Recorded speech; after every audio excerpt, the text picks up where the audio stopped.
Bonjour, c'est Marie, on se retrouve aujourd'hui pour une nouvelle vidéo. Je voulais voir avec vous les 5 erreurs que vous pouvez faire lors du jeûne intermittent et qui vont ruiner vos efforts. Alors, le jeûne intermittent, je vous le rappelle, c'est une façon de manger, ce n'est pas un régime. On ne va pas vous dire quoi manger ou quoi ne pas manger, mais plutôt quand vous pouvez le manger. En fait, on réduit la fenêtre de prise alimentaire. Lorsque les gens se lancent dans la pratique du jeûne intermittent, beaucoup sont déçus par les résultats, mais la plupart du temps, les causes de ces échecs viennent d'une mauvaise application des principes de base. Alors nous allons voir aujourd'hui les 5 erreurs les plus communes dans l'application du jeûne intermittent et qui vont vous empêcher d'obtenir les résultats escomptés. Première erreur, vous ne mangez pas assez. Le jeûne intermittent, comme on l'a dit, consiste à réduire sa fenêtre de prise alimentaire. Le souci, c'est que parmi ceux qui débutent le jeûne intermittent, certains confondent diminution de la fenêtre des prises alimentaires et sauter un repas. Et ça n'a pas du tout le même effet sur le corps. Lorsque vous diminuez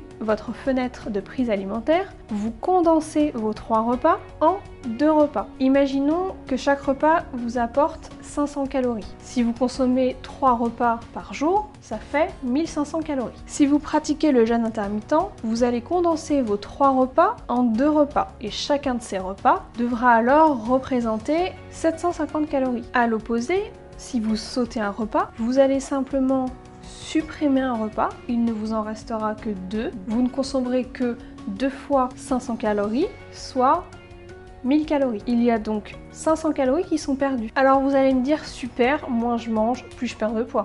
C'est faux. Malheureusement, l'organisme est plus complexe que ça. Il est vrai que pour perdre du poids, il est nécessaire de réduire ses calories. C'est ce qu'on appelle le déficit calorique. Mais il existe un seuil, différent selon chaque individu, en dessous duquel le manque de calories produit l'effet inverse. La solution, il ne faut pas supprimer un repas, mais bien le répartir sur le reste de la journée. Ainsi, sur vos 24 heures, vous consommez toujours la même quantité de calories et le jeûne intermittent est optimal. Erreur numéro 2, vous consommez des boissons sucrées pendant le jeûne. Vous pouvez consommer librement de l'eau, du thé et du café. Il n'y a aucune calorie là-dedans, à condition de ne pas ajouter de sucre à votre thé ou votre café. Pour les autres boissons, c'est plus compliqué. Voici une liste de boissons que vous ne pouvez pas consommer pendant le jeûne. Le lait, les laits végétaux, les sodas light et zéro, l'alcool, les jus de fruits et les jus de légumes, et les smoothies. Ces boissons ne sont pas forcément mauvaises pour la santé, ou en tout cas pas toutes. Mais le point n'est pas là. L'alcool. Le vin, par exemple, contient 80 calories pour 100 ml. Si vous consommez du vin, vous devez donc le consommer pendant votre fenêtre de prise alimentaire. Les boissons light. Elles ne contiennent ni sucre ni calories. Par contre, elles contiennent des édulcorants. Lorsque vous consommez des édulcorants, votre cerveau perçoit le goût sucré. Il va alors ordonner la production d'insuline alors que vous avez un taux normal de sucre dans le sang. L'insuline produite va alors venir chercher le sucre naturellement présent dans le sang pour le faire rentrer dans les cellules, notamment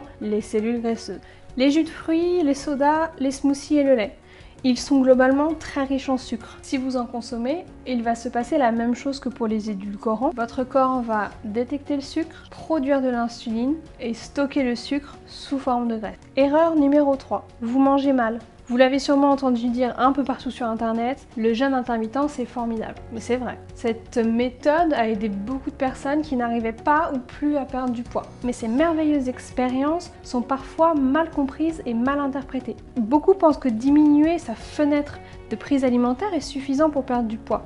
Mais c'est faux. Cette méthode ne vous permet pas de manger n'importe quoi du moment que vous le mangez sur une fenêtre de 8 heures. Pas du tout. Pour que le jeûne intermittent soit efficace, il faut diminuer sa fenêtre de prise alimentaire. Mais il faut aussi adopter une alimentation saine et équilibrée et légèrement déficitaire en calories. Erreur numéro 4, vous buvez trop de café. Parmi les boissons non caloriques que vous pouvez boire pendant le jeûne, il y a le café. Cette boisson a des vertus stimulantes. Mais pour savoir quoi en penser, il faut réfléchir à l'effet physiologique de la caféine sur votre organisme. Lorsque vous êtes fatigué, que vous manquez d'énergie, votre corps produit de l'adénosine. C'est un neuromodulateur qui va venir ralentir l'activité nerveuse et psychique lorsque c'est nécessaire. C'est là qu'intervient la caféine. Elle va venir court-circuiter l'adénosine pour l'empêcher de ralentir l'activité nerveuse. En soi, ça pose pas de problème majeur puisque cette modification du système nerveux n'est que temporaire. Néanmoins, compte tenu de notre démarche d'écoute de son corps, ça n'a pas de sens. Si vous prenez du café le matin,